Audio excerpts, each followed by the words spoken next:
feels that you create such a strong community within a short time span. And it's incredible to see that transformation from complete strangers to being this wonderful team of men that can hold other men in that space and really help other men do their work and discover who they are and what they need and to move forward in their lives.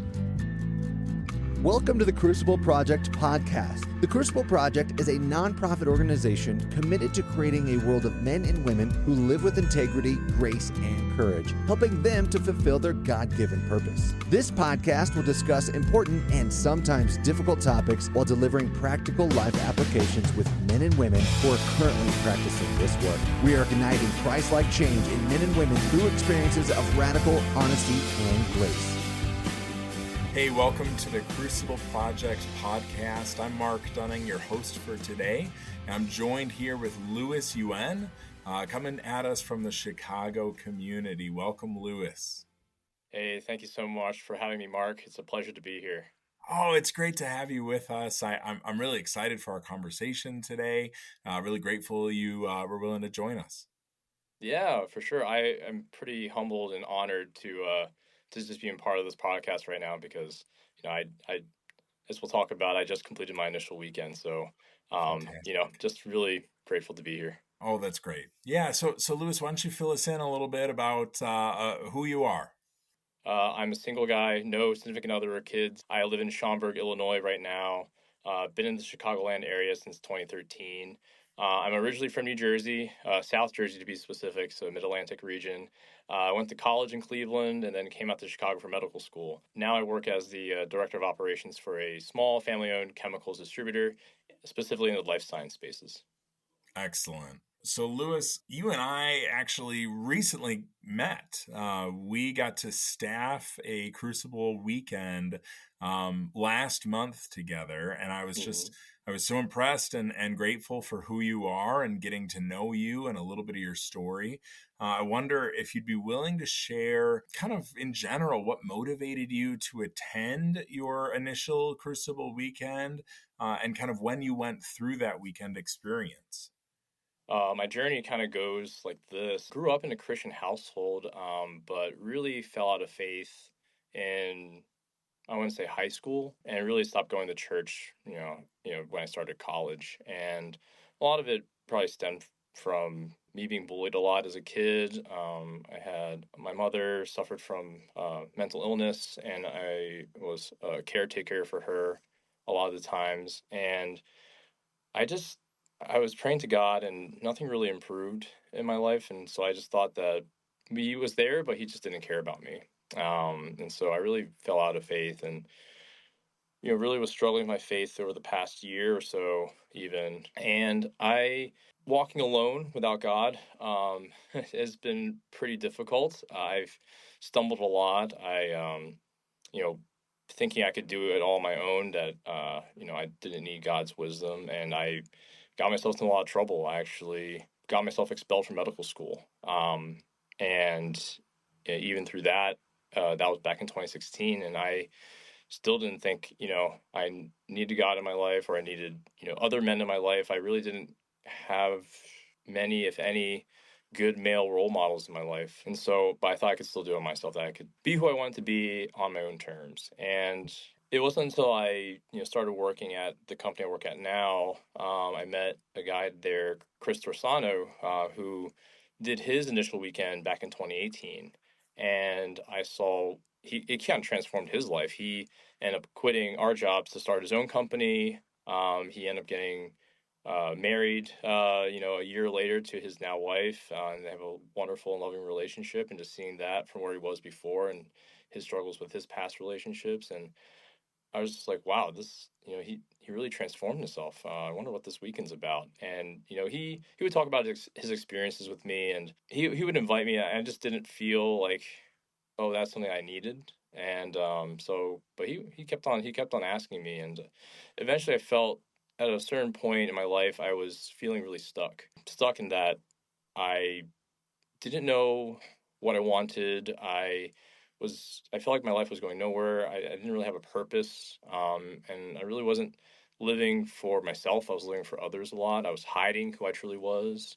I was, hiding my anger issues, hiding my sadness, denying that I needed community, denying that I even needed God. And so I felt like I was just living a shell of who I was. I had pretty intense self-loathing and self-hatred for some of the mistakes I made in my past.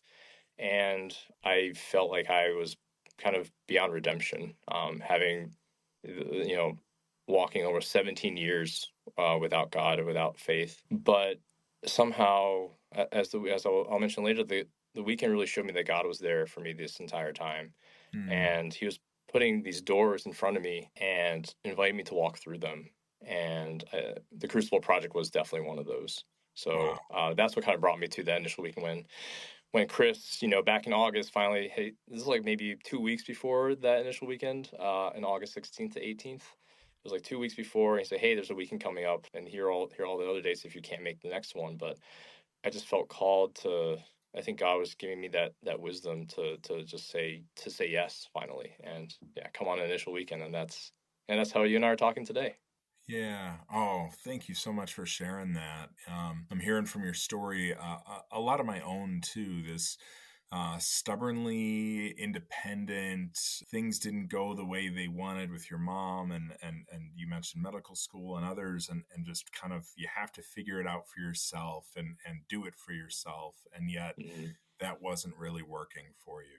And I wonder, what did you believe about that was true about who you were through all of those situations that you were going through in that season before you went on a weekend? Yeah, there's a lot of things. I really believe that the voices that in my head that were telling me these things, they were saying that I was a liar. I couldn't really be honest with who I was with the people that were closest to me, the people that I loved, like family and close friends and my girlfriend at the time. I was lazy. I couldn't really have discipline and pick myself and do the things I wanted to do, whether it was being consistent with working out or even sticking to like a simple plan or like a New Year's resolution. Like for me, it was I grew up. My family is ethnically Chinese. My mom's from Malaysia. My dad's from Taiwan. But I never really learned the language that well. I learned to speak at like a third grade level, but I never really learned to read or write, and it kind of hampered my ability to connect to my parents on a deeper level because I never really studied Chinese and became fluent at it. So I had New Year's resolutions every year to like learn it and actually get fluent so I can like talk with my parents. Yeah, I never really, it was kind of like fell by the wayside. So those were the kind of things I was telling myself. And then the other big thing was like, I couldn't love myself. I couldn't trust myself. From all the mistakes I made in my past, like I couldn't look at myself in the mirror and say like, this is someone who I think could lead me in the right direction. Even though like I was trying to do that, but deep inside, the voices were telling me like, you're unlovable, you're not worthy, you're useless. Yeah, it was a lot of really bad self-loathing and self-hatred talk that was going on in my head. Wow. Yeah, wow. I'm sorry that you were experiencing that, and yet I know that was definitely part of my story as well, and it seems like it's common for a lot of guys. I'm grateful for this work, and you sort of alluded to it earlier, but I wonder what aha moments came up for you while you were on your initial weekend with Crucible. Yeah, that's a good question. I would say some of the biggest things that came up for me was I think there were a lot of qualities in me that I was kind of ignoring in myself, like good qualities that other men actually saw in me, whether it was qualities of leadership, whether it was being able to be fully honest and open and vulnerable with others about who I was. I didn't think I was capable of doing those things, and I think that we can allow me to finally be, especially in front of strangers, other men, to be vulnerable and honest about how I was feeling, who I was, the mistakes I've made in my past, and to also show that I do have good qualities in me that God loves me for who I am despite all the things in my past, and that he was inviting me to love and trust in him again.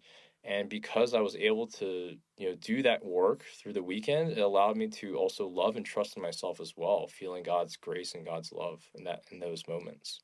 That's incredible. Yeah. Oh man, that's really great, Lewis. I wonder if you could expand a little bit about that feeling, experientially feeling God's grace for you, especially as you described going, I think you said 17 years, sort of trying to keep God at a distance and separate Yeah. yourself. What was that like for you, and what kind of impact did that make in your life? Yeah. All I can say is that what I realized on that weekend was God was actually always there for me. Even in my darkest moments, even when I failed, when I did things that I was not proud of, when I thought I was beyond redemption, it was in the throes of depression, in the deepest, darkest places of my mind, in my life, that God was there for me. He was guiding me, even though I thought I was the one picking myself up and dusting myself off and going out there and trying again. It was actually God's wisdom and His grace to pull me out of those darkest places in my life. I will say that I believe that if it wasn't for me coming to realize that it was actually him all along, that I would not, even be back on this path of walking with him again. I think the weekend just showed me how much in my past, despite all the pain, the hurt, that he was using those things, what was originally intended for evil, now made for good, and was using those moments to kind of show me these doors and bring me back to him, in ways that I could never have foreseen. Like, you can't, like, looking back on it now, I feel like God has shown me that he really put all those difficulties in my path for a reason. And it was to bring me back to him after those 17 long years of just putting struggle after struggle, pain after pain. But in those moments, like every single time there was a big struggle or a big stumble, somehow I was given the wisdom to keep pushing forward just a little bit more in the right direction. I could have easily, spiraled out of control and, you know, become someone completely different and not wanting to help improve my own life. But somehow, like God gave me the wisdom, like, hey, you made these mistakes, but you can still improve. You can still get better. Like it's not the end doesn't. It's not doesn't end here. I think that for me, that if I had to elaborate, like kind of how God was using me in that weekend, um, just showing me the things in my past while they happened do not fully define who I am, and that I can be better and I can improve, and I all I had to do was finally learn to love and trust in him again. And I could feel that love and that grace in that moment when I was doing the work and realizing that he has been showing me so much love and so much grace this entire time, even though I thought that he didn't. Right. And that's what was so powerful in that moment. I remember breaking down in tears, feeling that love. The best way I could describe the Crucible Project is like feeling that true grace of God, and the experience imparts to you what God wants you to feel and wants you to know about yourself in order for you to become unstuck and move forward in your life. Wow, Lewis, that's beautiful. Thank you for sharing that. I'm hearing a lot of positive impacts of the weekend for you. I wonder if you could share if there were ways that the weekend challenged you. Was it an easy weekend for you? Was it a hard weekend? If you could just fill me in a little bit on that. Sure. I think the biggest challenge for me was willing to be vulnerable and radically honest. This is how I would describe it. Not just telling like a little bit of a truth, or telling only half of a truth, but really telling the whole truth, the big truth about who I am, what mistakes I've made in the past, and really be that vulnerable in front of other men who are willing to hold me in that space, in that container, and allow me to be able to vocalize those things that I've repressed and held, or denied even in myself for the longest time. Like I remember denying that I even felt pain. I thought I was over all of this, the past mistakes that I've made, and thought I had moved on because it happened, so long ago. But no, I was still holding on to a lot of that pain, and it was kind of realizing that I actually was still harboring a lot of pain from my past mistakes. I think for me, really thinking about the challenges that I faced during that weekend, the biggest one was really being vulnerable and open and honest. Not just other people. I really had to think just with myself too. I think really being vulnerable and open and honest with what I was struggling with, what things that I really, didn't want to face. Some of the darkest places in my mind, where I thought that I didn't realize I had those, whether it was intense feelings of self-loathing or also even bringing up like sex addiction, pornography addiction that I actually didn't think was a problem in my life, but actually were. Digging into those darkest parts, like, wow, I really have some of these challenges that I really need to face and be open about. Mm. Um, so I think those are probably the biggest challenge that I faced on that weekend. Yeah. Thanks for sharing all that, Lewis. If you're like me, I've gone on some powerful weekend experiences and seminars and things like that.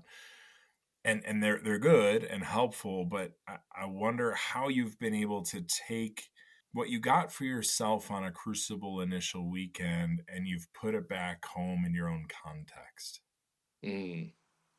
Yeah, that's a good question. For me, I was pretty lucky in that, and also blessed, I would say that as soon as I finished my initial weekend, I was given the opportunity to actually volunteer and staff a weekend. I think that helped me continue my work. I was so scared initially. I was like, how, having completed my initial weekend, seeing the work that those staff men did for us, like, how could I even begin to? I feel so new at this. How could I even begin to do that for other men? But I really prayed, and I think God really told me that this was a part of my journey to continue the work that I was doing.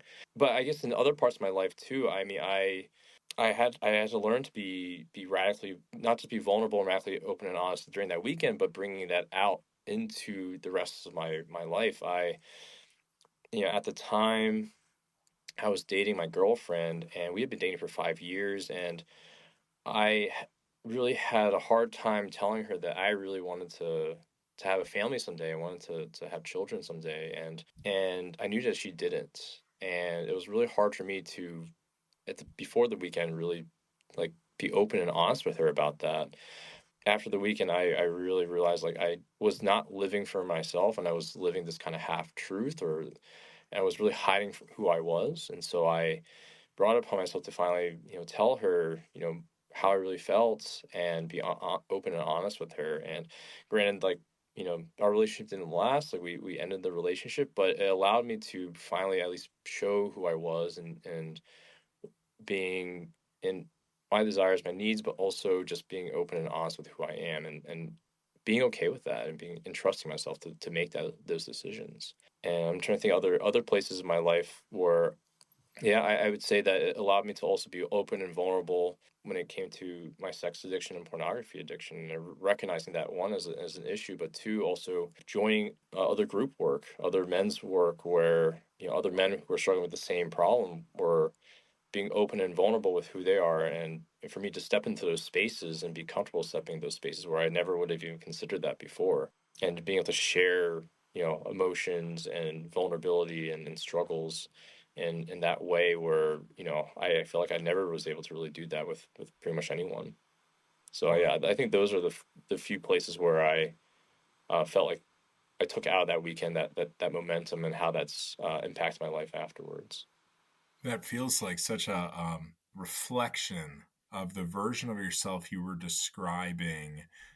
In my words, of being in the desert for 17 years. You were pushing away God, you were pushing away community, you were feeling like self-sufficiency was the only way forward for you, and yet you kept being stuck, like you said. And Hmm. so leaning in since you got home, I'm hearing you mention community. I'm hearing you mention group work and engaging and volunteering by staffing on another weekend. I'm hearing that challenges continued, right? You had hard conversations, and you had hard decisions to make, but there seems like there's a real a life that's been that came online for you through this work, and it's empowered you with tools and resources to help you get through those challenges in fresh ways. Does that feel accurate? Yeah, I would say so. I feel the biggest thing was being willing to be vulnerable and radically honest with family and friends that were closest to me. Also feeling a sense of purpose. Whereas before, I mentioned before that I felt lost. I feel like I didn't have any purpose, but now feeling a sense of purpose and, feeling power to accomplish that purpose as well. That I've been given the tools and the means to live out my life with purpose. And I feel like part of that purpose is being here and sharing my testimony and continue to be involved with men's work such as the Crucible Project. Awesome. Very cool. One thing you've mentioned to me was that one of the ways you're planning on continuing your growth through Crucible is just signing up for a second level weekend here coming up. Is that accurate? Yeah, that's true. I've signed up for the sexuality weekend that's going to be happening in St. Charles in the Chicago region. Excellent. Very cool little commercial for that one if you want to join Lewis. Yeah, I got the chance to participate on that weekend a couple years ago, and it's transformative. I think Crucible does a good job with all their weekends experience. That was meaningful to me, and blessings to you as you step into that. I wonder, as we're nearing our end of the time here, if you have words that you would like to say. There might be a listener, a man or a woman, who's considering on going on their initial weekend. And I wonder if you'd have any messages to share to those folks. Yeah. So for anyone considering their initial weekend, I know it's sometimes it's hard, it's scary, the unknown, right? You don't know exactly what's going to happen. I will say that, be open, be willing to try new things and see how those things can transform you. Because I came into my initial weekend thinking I never was going to be a vulnerable and open and honest person. I was going to be hiding things for the rest of my life from others. And I realized how much that was holding me back from being the true person that God wants me to be. And so I would say to anyone considering their initial weekend to be open to it. And, God has his timings too. I understand if people out there may not feel ready, but that the invitation is always open. And I really appreciate that Chris, despite me saying no so many times to him, was still willing to openly invite me and share his experiences and share how it's changed his life. But the invitation is always open, and just to feel that whenever you're ready, we're willing to welcome you in to the community here. That's beautiful. Thank you, Lewis. Yeah. Mm-hmm. Well, thank you so much for joining us today. And thank you to our listeners for tuning in as well. Lewis, I look forward to the next time when you and I do get to be in some of the same container space circles together, whether it's staffing or otherwise. And I'm just so appreciative of your time and for your vulnerability sharing with us today. Yeah. Thank you so much, Mark, for having me. It's a pleasure. Thanks. For more information about our weekends, please go to thecrucibleproject.org. Or if you're ready to get started on your transformational journey right now, you can connect with one of our Crucible certified coaches for a free 30-minute session at thecrucibleproject.org/coaching. That's thecrucibleproject.org/coaching. If you like what you heard, connect with us on Facebook, Instagram, and Twitter. Rate and review wherever you are listening. And don't forget to subscribe on your preferred podcast platform. Thank you for listening.